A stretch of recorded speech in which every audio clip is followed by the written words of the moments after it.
Coucou tout le monde, aujourd'hui je vais vous présenter ma recette du pain pita grec. Donc pour cette recette il nous faudra une cuillère à soupe de sucre, donc j'ai pris du sucre roux, 7,5 g de levure boulangère, une cuillère à café de sel, 250 ml d'eau, 3 cuillères à soupe d'huile d'olive et 350 g de farine. Nous allons nous servir d'une balance, d'un bol et d'un fouet. Donc nous posons notre récipient sur la balance.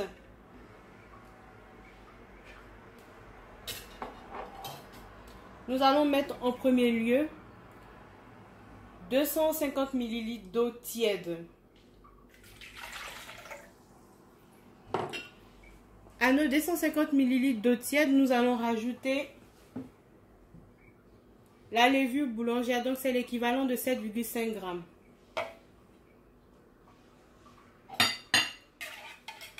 Donc on remue. À cela, nous allons rajouter une cuillère à soupe de sucre. Donc le sucre sert à activer la levure en fait.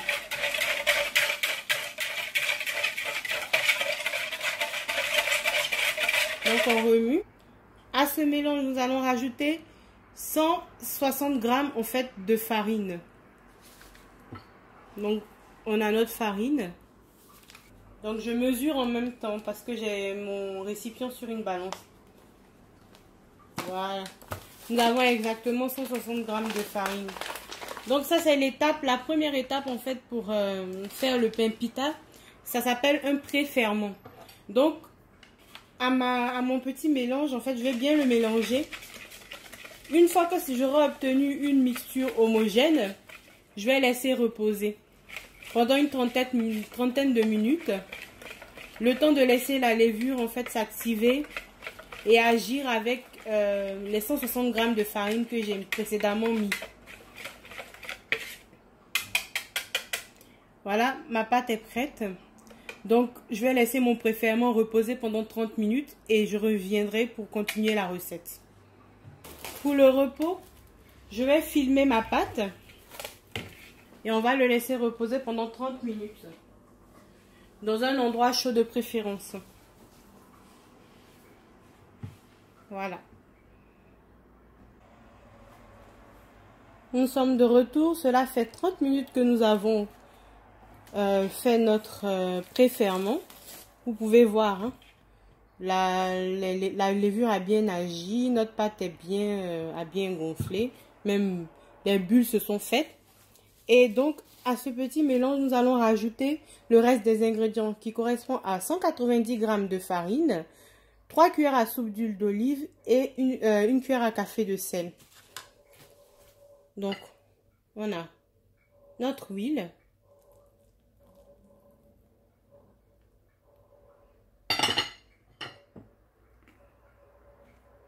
La farine et le sel.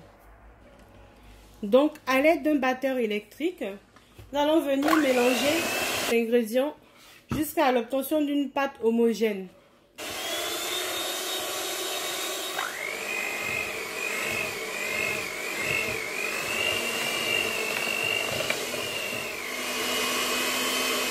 Donc tout dépend en fait de ce que vous avez. Moi j'ai commencé à travailler ma pâte avec la machine. Et là elle est prête, donc je vais juste la façonner un tout petit peu. Voilà, je fais juste une petite boule. Voilà. On va lui mettre un tout petit peu d'huile d'olive. Voilà. C'est juste pour empêcher qu'elle colle à mon récipient quand elle va monter. Voilà. Et donc à ce stade, ma pâte est prête. Je vais la laisser monter. Donc je la laisse 1 heure voire 2 heures jusqu'à ce qu'elle double de taille. Tout dépend en fait de la température de la pièce dans laquelle vous allez la déposer. Ça peut aller de 2 à 4 heures en fait. en fonction de comment votre pâte va monter. Mais l'usage, c'est qu'on l'utilise une fois qu'elle a doublé de volume. Donc, on la filmer et la mettre dans un endroit chaud pour qu'elle puisse, de préférence le four. Moi, je la mets toujours au four. Four éteint, bien sûr. Hein. Voilà. Donc, cela fait 2 heures que ma pâte est en train de monter. On obtient une pâte avec la consistance. Bon, j'ai déjà tout touché en fait. Comme je l'ai remué, elle est un peu descendue. Mais vous pouvez voir jusqu'où en fait ma pâte est montée. Je vais casser les bulles et commencer à l'utiliser. Je vais fariner mon plan de travail.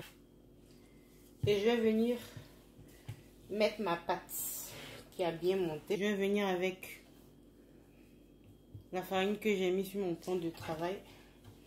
Essayer de récupérer et incorporer un tout petit peu de farine parce que quand la pâte gonfle, elle a tendance en fait à ramollir un tout petit peu. Donc on va lui mettre un tout petit peu de farine pour pouvoir l'utiliser plus aisément, on va dire, parce qu'on a besoin de la travailler un tout petit peu.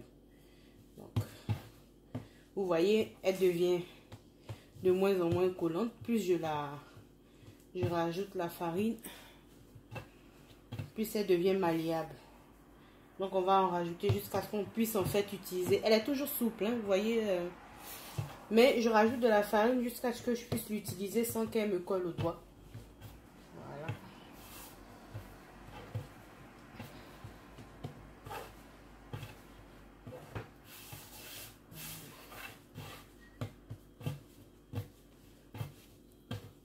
Ma pâte est prête. Donc à ce stade-là, je vais l'aplatir un tout petit peu. On va diviser notre pâte en 6 morceaux. Au maximum, on essaye de faire des parts égales. Mais bon.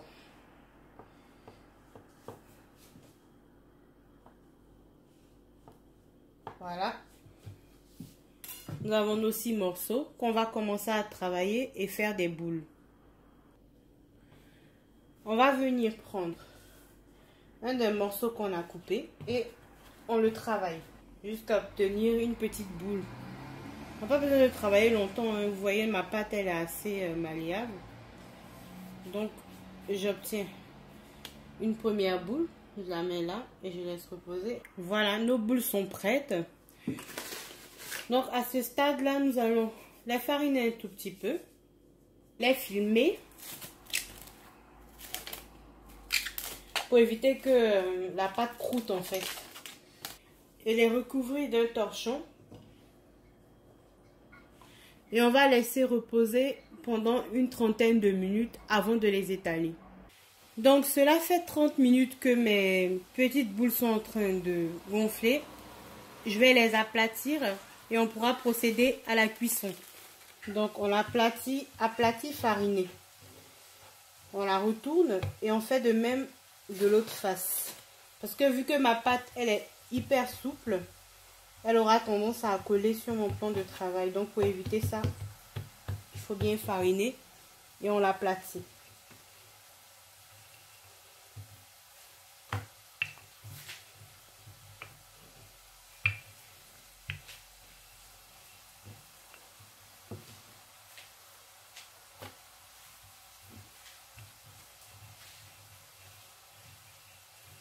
Donc en fonction de l'usage que vous aurez du pain, vous faites une épaisseur plus ou moins grande. Ma pâte est prête, je vais aplatir les autres boules et je reviendrai vous montrer le résultat final. Donc une fois qu'elle a aplati comme ceci, il faut la laisser reposer 5 minutes avant la cuisson. Je vous invite à me suivre. Donc ma poêle est bien chaude. Je vais venir ajouter un tout petit peu d'huile.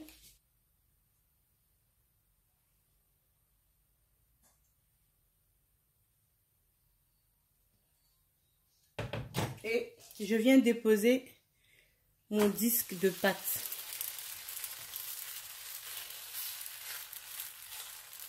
Et je laisse cuire sur une face. Comme vous pouvez le voir, comme ma poêle est bien chaude, mon pain a gonflé tout de suite. il est en train de gonfler. Je vais pas le toucher, je vais le laisser gonfler un tout petit peu et ensuite je vais le retourner. Je le retourne pour qu'il cuise sur l'autre face. C'est assez rapide comme cuisson, hein. Une fois que la première face est cuite, vous me remettez la seconde face et ensuite vous pouvez retirer du feu. Donc c'est à peu près 1 minute à 2 minutes de chaque côté. Voilà, mon pain il est prêt. Je vais le retirer du feu et procéder à la cuisson des autres pains. Je vous montre encore une fois le processus de cuisson. Vous pouvez voir que ma poêle est bien chaude. Il y a même, je ne sais pas si on le voit bien à la caméra, mais j'ai même de la fumée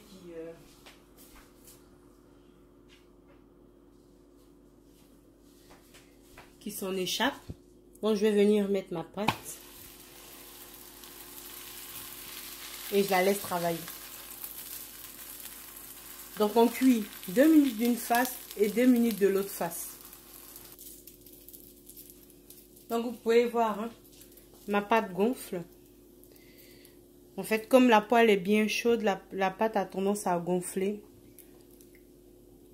Je vais pas la toucher, je vais retourner ça bientôt.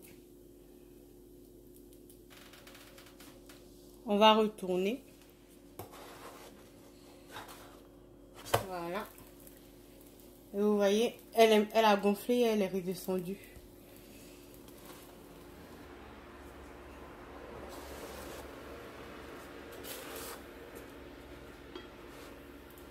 Je peux arrêter mon feu et retirer mon pain de la poêle.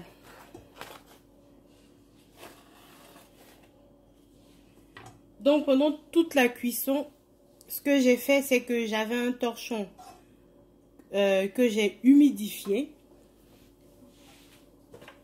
et que je venais poser comme ceci en fait sur mes galettes déjà prêtes. Donc pour avoir un aperçu, voici mes pains pita. Vous en avez 6, hein, comme je vous avais montré au départ. Donc voilà, c'était ma vidéo sur le pain pita. Si vous avez aimé ma vidéo, n'hésitez pas à la commenter, à la liker et à la partager. Et je vous invite en fait à me suivre pour de prochaines vidéos. Voilà. Bon appétit!